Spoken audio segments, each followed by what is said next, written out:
What's up, guys, and welcome back. I'm back here at Gettle Jeep Ram in Punta Gorda, Florida, with this brand new iconic Jeep Wrangler that for this model year receives some updates on the exterior, interior, and as far as the different models in the lineup. And today I'm going to take you on a complete tour of this vehicle. We're going to check it out, starting right up front, popping up the hood, checking out the exterior, and playing with this new technology on the inside, as well as at the end of this video we're going to go for a drive together.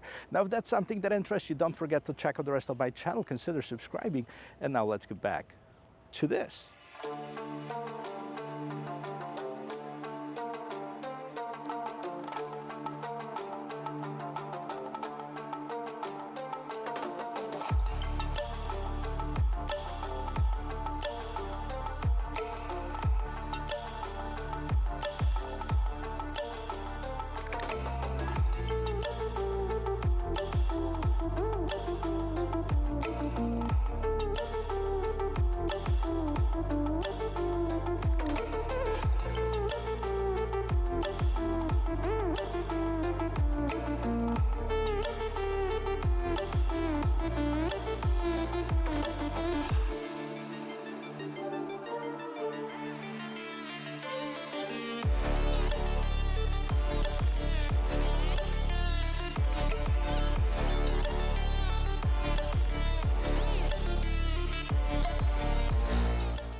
Since 1941, that's what the decal says, Jeep has been manufacturing utility vehicles first for military purposes and then for everybody else. So there's probably very few people in the world that are not familiar with the name Jeep, and especially Jeep Wrangler. It has become this iconic off-roader, and as I was talking to somebody else, then came the Bronco, then Bronco disappeared, and then Bronco reappeared again. And some people said that's the best thing that happened to Jeep Wrangler, because now it motivated some of the Jeep engineers to make some changes to compete with another off-roader that entered the market. So what we have here is a 2024 Jeep Wrangler Sahara. Now, Sahara is one of the top trims, but it is not the off-road oriented trim. This is more of a luxury trim. So you have all of the amenities of a luxury vehicle in with the body of the Jeep. For some people that like to enjoy maybe taking it on the gravel road once in a while, but they also like the idea of having the Jeep with the ability to take off the top, the doors, and all that stuff, right? So as you can see, the body shape of the vehicle has not changed at all. You still have the same hood, you still have the same trim right here that actually that allows you to fold down the windshield and lay it safely on here. You still have the same latches for the hood, and what's different is this.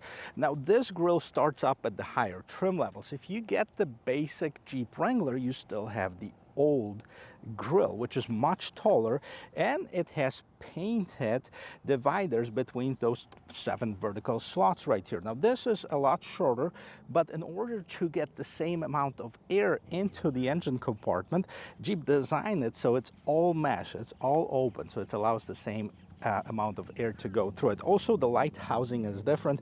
This particular one's got the LED lights. Now, as far as whether you like it or not, definitely it's subjective. So let me know in the comment section below what your thoughts are on that new grille. To me, on the Sahara, it doesn't really look very well. It kind of reminds me of the Jeep Renegade, but to each their own. Now, also, this JL trim's got the turn signals on the side right here, so on the fenders, and it does have the plastic bumper fog lights right here and this plastic skid plate. So not much of the off-roady elements, but once you upgrade it to the Rubicon, or better yet to the Rubicon X, which is basically an answer to Ford Bronco Sasquatch package, it has the metal bumper. It has the ability to have the factory mounted 8,000-pound winch on it, and it looks a lot more masculine than that. Now, as far as what powers up this thing, well, there's 3 or actually 4 different engine choices. Well, let's take a look at one of them. Well, let's get closer to this grill so I can show you the details of it. See the different light housing, and it does have the 7 vertical slots.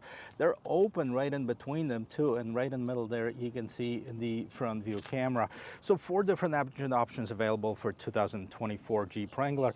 This is a 2.0 liter turbocharged 4-cylinder engine producing 270 horsepower, 295 foot-pounds of torque, and that is a fully gasoline engine, so non-hybrid. You also have the 3.6 liter Pentastar, and that's 286 as far as the horsepower, but 260 on the torque, and the V6 is available in either the automatic and the manual transmission, the 4-cylinder on the automatic. Then you have the plug-in hybrid, which produces 375 horsepower and 470 foot-pounds of torque. And then of course you can't forget about the 6.4 liter Hemi V8, 470 horsepower and 470 foot-pounds of torque. So there is something for everyone that's looking for the Jeep Wrangler, and you know, pretty base, you know, as far as the hood design. I don't remember seeing the sound insulation under the previous generation one, but I might be wrong. They still have the prop stick, but it's a Jeep, so who cares? And no changes on the side of this 2024 Jeep Wrangler JL. Now, as a matter of fact, in 2018, about halfway through the year, they started manufacturing that, and that's where this shape became the JL, right? You can see this indent right behind the fender flare. That's what's so characteristic to this model, right? You also have the turn signals that are incorporated in the fender flares, while in the previous generations, they were inside of the front grille. And then, of course, when you go to the TJ, they were on the fender flares too, so they kind of go back and forth. As you can see, the Sahara model is definitely not an off-roady feel, right? You have the actual all-season tires. They're not very aggressive, and these are an 18-inch rims, which again, this is not off-roady wheels. 255/70. This is the size of the tire. You have this little Jeep logo right in the center cap over here. Color coordinated fender flares on the Sahara, and you have the Freedom 3-piece hardtop that's color coordinated as well. And the nice part about the Jeep that you can customize it, right? You can make it your own, so you can either get it with the soft top, hard top that's matching the color of the vehicle, black hard top, and then you can start removing stuff, right? So when it gets a little bit cooler here in Florida, you can probably start taking off the front part of this hardtop to have a little bit more of a open sunroof feel. And if that's not enough, you can take all the doors or 1 or 2 of the doors off. Now, I wish they did something as far as the mirror design. We've seen on the Bronco that the mirrors actually stay on the body of the vehicle once you take the doors off. Not the case on the Jeep, so you have to have actual set of off-road or the doors off mirrors to be legal to drive. Now, I'm not a big fan of this running board that I see on this Sahara. Definitely is going to get in the way if you try to take it on even the slightest off-road trail, but overall I like the look of it. Not a big fan of this 4x4 off-road in the back. I'd probably take that sticker off if this was my vehicle. Let's move around to the back. Let's see what we have. Here in the back, it looks exactly the same as well. You have those big LED lights in the back, spare tire that's of course exposed right here, third brake light, and the rear view camera that's right in the middle of this spare tire. I think that bumper might have changed slightly, but it might be just on the Sahara model right here. And you have the reflector lights, recovery hooks, tow hitch, and the 4 and 7/7 pin connector. So as far as the towing capacity on the 2024 Jeep Wrangler, 2,000 pounds on the 2-door model, 3,500 pounds on the 4-door model with the 4 and 6 cylinders. But if you go with the Rubicon trim, which now has a full float rear axle design, that is bumped up to 5,000 pounds, which is really important because a lot of Jeep people want to tow their boats, want to tow their campers with their Jeep, and they weren't able to up until now. So now if you get the Rubicon trim, you can tow up to 5,000 pounds, which is really nice. Of course, this opens just like on the regular Jeep Wrangler. First, you have to get this door gate out of the way in order to open that top gate. Once it's open, let's take a look if we have any cargo room in the back. All right, so let's see what we have. Definitely on the 4-door models, you have quite a bit more cargo than the 2 doors. I like it. I wish mine was a 4-door. Right underneath here, you have a little bit more storage that you can, I don't know, maybe do some tailgating, put some ice in it, throw some cold drinks and enjoy it. You have the 12-volt outlet on the side, and this one is equipped with the Alpine stereo. It looks like it has some bags probably for the doors, and you can fold down the seats as well if you wanted to, so you can move these seats out of the way if you wanted to carry something that's larger. And there you go. This is how much room you're gonna have in your Jeep. Space in the back is not great, but it's not bad either. I'm 6 feet tall. The front seat is adjusted to my regular driving position. I'm almost touching my knees to the back of the seat, but I do have plenty of headroom and enough shoulder room. Let me jump inside and show you the rest of this interior. Starting with the rear door panel, nothing changed here. You still have the door handle armrest and nothing else. A little bit of storage in here in the fellow. You have this strap just because, you know, if you wanted to remove these doors, you can simply undo it and take it out. Now in the middle here, you have your vents for the rear climate control. You also have the power window controls, and right here you have the 2 USB type C, 2 USB type A, and the regular household power outlets. You're never gonna run out of charge once you're in this Jeep Wrangler, plus a little bit more storage down below. You also have the seat back pockets for both driver and passenger seat, and in the middle right here you can open this up and you have the cup holders, and I believe there is a little bit more storage in here. Maybe not. Nope, I was wrong. So but a little bit more storage in here and a place to put your phone if you wanted to. Now the seats, they call it the McKinley-Trimmed seats. They look like leather, but it looks like probably a man-made leather. And of course up on top you have the sound bar on this Jeep as well. Couple things before we get inside of this 2024 Jeep Wrangler. One thing I want to point out, that it still does have the keyhole underneath here, and that's because your key, the rugged looking Jeep key, is a switchblade design. Even though it is a push button start, I'm going to show you that, you can still get inside of your Jeep if your battery goes dead. Now let's listen to the sound of the closing door.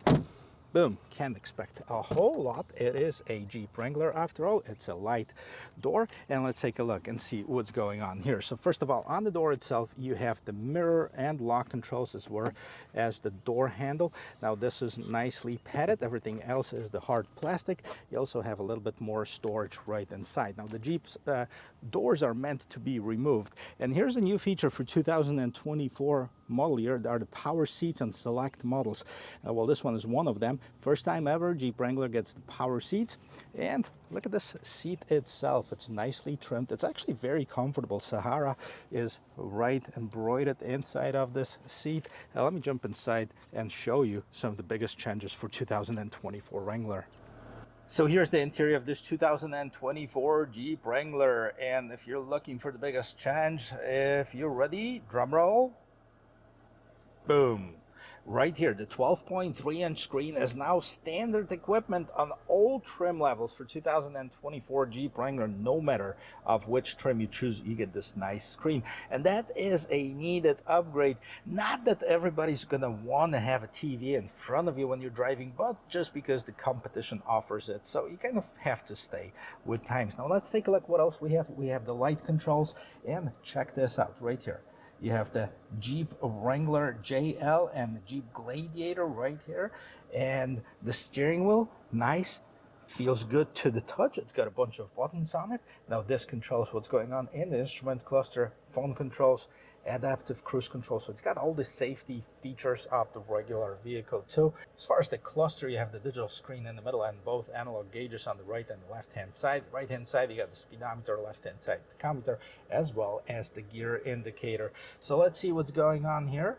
Press OK to enter setup, and if we do that, we can actually control of what's displayed in a different portion of the screen, such as, you know, right now we have the temperature. You can see what's displayed in the upper left, and we can do the outside temperature, time if you want it. Let's leave it at that, and then let's go back to some of the other settings to see what we have. So now you have the speedometer that's displayed in here. Then you have the vehicle info with the PSI, and then we can go side to side. So you have the temperature, coolant temperature, trans temperature, oil pressure. Now you have the oil life, battery voltage, and then back to the tire pressure. Now you have the off-road pages, so you have the angles of the steering. So if I move the steering wheel, the angle changes there as well. And let's go down through here. Adaptive cruise control, it is off. Now this is the new adaptive cruise control, the higher level with the stop and go traffic as well. And then fuel economy, 16.6 average, which is actually very strange on this one. Let me show you the sticker on this particular one. So 20 miles per gallon, 20 in the city, 20 on the highway. That's basically what you get. Doesn't matter if you drive in the city or on the highway on this 2024 model year Sahara 4x4. That's your gas mileage. Now the total sticker price in this particular one, $58,190. That includes a few options that I'm going to list in the description of this video. Now let's see what else we have. Different dashboard right here. Now this is one of the things, look, it moves. I hope that it's going to hold up for a while, but I don't know if it's a really good design. There are little places to put stuff in it. I kind of wish that they incorporate some of the camera housing in here, or like the GoPro camera adapters that you can put, like a lot of Jeep people take it off-road, right?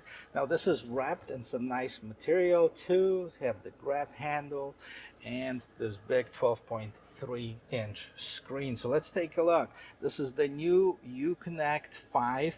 I like the display. I like how bright it is and how well of the contrast it has. So it does have the wireless Apple CarPlay and Android Auto. This is your home screen. It does give you a lot of information right on the home screen here. So you have your temperature, and then you can turn on your heated seats if you wanted to. Just turn those off. Absolutely not today, not in Florida. You also have the heated steering wheel, and then you have the temperature outside, time, what's playing at what station, etc. And then you can go through media right here. Here's your radio. Let's take a look at what sources we have. So we have the FM, AM, Sirius XM, Bluetooth, USB 1, USB 2 auxiliary, and Alexa. And then we go to the navigation. Now on the lower trim levels, you won't get the navigation system. On the higher trim level, you'll get the navigation system, as well as what you get is you'll get access to the off-road trail maps with the subscription. So we're not subscribed, I can't show it to you. And then my phone is actually connected here. I'm going to check that out in a minute. So let's see what we have. The mirror dimmer, front-facing camera. This is what it looks like.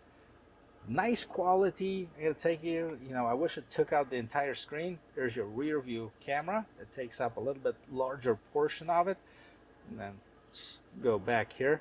And then you can select different settings as far as the display, safety profile, etc. Here's your apps, device manager, FM radio media, Sirius XM. You have the phone apps. I'm going to turn on the Android Auto. Let's see. Can we do that? My phone connected? It is, but for some reason it doesn't do that. Oh, here it is. Now it's going to the Android Auto. It's thinking about it. Oh, I actually have to unlock it on my phone. There you go, my bad. I did it. Continue on your car stereo, and here we are. So this is basically your Android Auto. See what we have. Can have a different displays in it, and then it's nice, it's colorful, it's bright, and it's wireless as well. Super nice. And then you go back to the Jeep UConnect settings. So that's your 12.3-inch display on the Jeep. I hope it's going to hold up. Now this vehicle is meant to be a convertible, and it's meant to go through some of the off-road terrain, which includes some mud, some dust, some other elements that you might not encounter in other vehicles. So I hope that this is made to last. But the screen itself, it's a great quality and it looks awesome. Now you also have your manual controls for your climate control, and of course you have the heated steering wheel, heated seats on this Sahara model. You can turn off your engine start stop, turn off your traction control, turn off your parking sensors. Now you have the trail assist, I believe, right, to select speed shift to four-wheel drive low. So yeah, this is basically your crawl mode. And then, you know, down here you have the 12-volt power outlet. Of course, this is your window controls, and like we've seen on the previous Jeeps, you have your media. So that's your USB Type C, Type A, auxiliary, and then you can control 4 different auxiliary accessories that you would add to this vehicle with these buttons right here. I'm not sure if this is the right placement. Now, here's a little bit of a cubby for something not deep enough for your phone, but you can put something in here. And, you know, you have this shifter. That's traditional shifter with the ability to switch it to the manual mode and shift the gears manually if you'd like to. So this is 2 high, 4 high, neutral, and 4 low. So this is your transfer case basically, and then you have your regular parking brake, rather large cup holders, a little bit more storage with the USB Type C, or yep, actually USB Type A right inside of here. And this is pretty much it. If you go up there, this one has the dimming mirror, and then you also have the assist SOS, and of course the removable panels for your hardtop. And the Sahara model is also equipped with the HomeLink system. And this is the interior of this 2024 Jeep Wrangler Sahara. Now let's take it for a quick spin. Well, of course, before we take it for a spin, let's take a look at what different trim levels are available, and that's going to be a lot, right? So the Jeep Wrangler is available essentially in the 2-door and the 4-door, and then the 4-door is available in the regular gasoline engine, and the plug-in hybrid, and the performance one. So let's focus on the 4-door. It starts at $35,895. That's with the sport model, and then you have the old grille with the sport model as well. Sport S, $39,990. Willys, $43,990. That's the off-roady one. The Rubicon starts at $49,990. Sahara at $48,240. That's the one that I have for you today. Rubicon X, which is a brand new trim that joins the lineup with a big 35-inch tire, some other off-road goodies, metal bumper, winch, the whole 9 yards, $59,490. Rubicon 392, and that's what I'm talking about, the performance Jeep 88,190 is the starting MSRP. That's not including the plug-in hybrid models. The 2024 lineup, it starts lower. It starts at $49,995, and that's because the base model Sport S, let's see, it's loading. Sport S 4xe starts at $49,995. Then Willys 4xe $55,330. Sahara 4xe $57,440, and the Rubicon $61,180. By the way, if you haven't seen the 20th anniversary Jeep Wrangler Rubicon 4xe 2023, it does have the new grille, but still the old interior as far as that. But on the outside, it looks absolutely amazing. So go to your local dealer and check it out. Well, let's see what this Sahara drives like. All right, so we're here in this parking lot, starting as always with a little bit off these turning radius right here. Turn the wheel all the way to the left. Yeah, a lot of lean towards one side, but that's a Jeep. That's kind of what you expect out of it. It's actually peppy. It's got a pretty quick acceleration out of this 2.0 turbocharged engine, a lot different than what I have in my 2010, where, you know, it builds up to start going. Mine, by the way, is the first generation JK with a 3.8 liter engine, so it does have, it's kind of sluggish. Anyway, this one is peppy. Let's go through some mud here. Oh, they're gonna love me for that. The dealership, hey, they have car wash, they can go through it. You know, it feels really good off the road, like on the gravel, you know, parking lot that I'm in right now.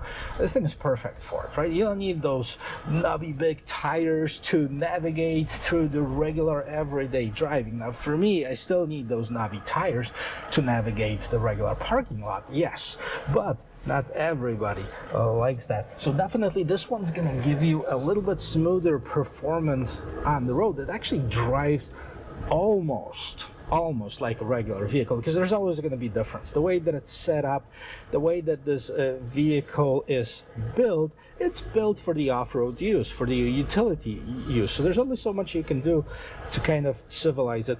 But I think Jeep's done a really good job with doing that to the Sahara. And getting right here on this road feels really good.